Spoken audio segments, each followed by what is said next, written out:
o'shani bir parchalik ham ikkiga bo'linib ketib qoldi, aldirab o'chirib yetib qolibmi, shuni uchun kechiringlar deb uni davomi hurmat ko'tardilar.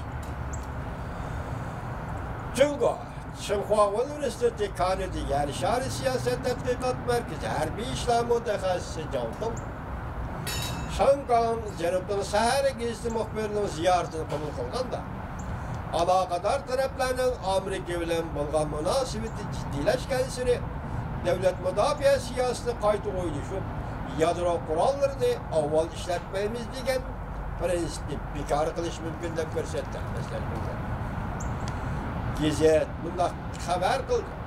Amerika Qo'shma Shtatlarining prezidenti Tramp 2018-yil 1-oyning 20-kuni avval Rossiya bilan imzolagan o'rta masofalı raketa shartnomasidan chekinib chiqadiganligini e'lon qilgandan keyin Amerika Qo'shma Shtatlarining ma'mur prezidenti Pence Amerika dengiz armiyasi xalqaro qonunlar yo'l qo'ygan doirada Janubiy dengizda har qanday joyda qatnaydi, suv yuzida erkin qatnaydi deb so'zladi.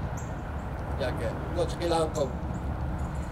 Bu so'zlarning hammasi Jungo qartilgan so'zlar edi, deydi Tsinghua nashrining o'quvchisi Zhang Tong.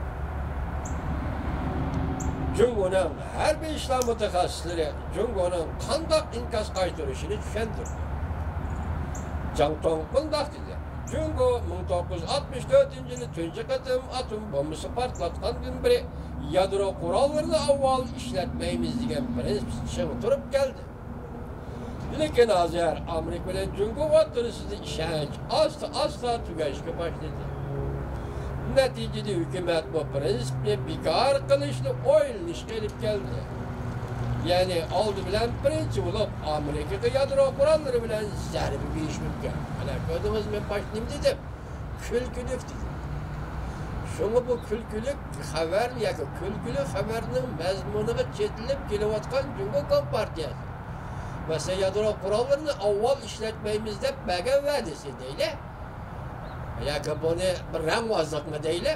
Endi menga kelganda biz bu prinsipni bugun Amerika Jungo munosabati yiriklashgan, jiddiylashgan paytda davlat mudofaasiga oid bu prinsipni amaldan qoldiramiz. Shunlashqa deydi. Ya'ni oldi bilan birinchi bo'lib Amerika yadro qurollari bilan zarba berish mumkin Jungoda. Xabarda bunday ko'rsatildi. Ismini oshkorlashni xohlamaydigan ozodlik askari bunday dedi. Jungo bilan Amerika o'xshashmaydi. Avval yadro qurollari bilan hujum qilish bu mumkin emas. Jungoning hujum qilishi mumkin emas. Har qanday tanlash bo'lmagan ahvolda bu prinsipni saqlab qolishi mumkin. Shangang harbiy ishlar obzorchisi Song Jongqing bunday hisob. Jungoning yadro iqtidori Rossiya va Amerikadan to'liq orqada. Song Jongqing bunday hisobda Jungoning yadro iqtidori Rossiya va Amerikadan to'liq orqada. Amerika bilan Rossiya umumlashtirganda yer shari yadro qurollari zaptining 90%'ni egallaydi.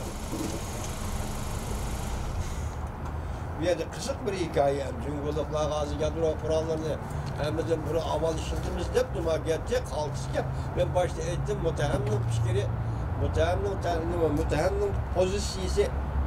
Masalan, Jungochi bu muttaham. Shundan muttaham.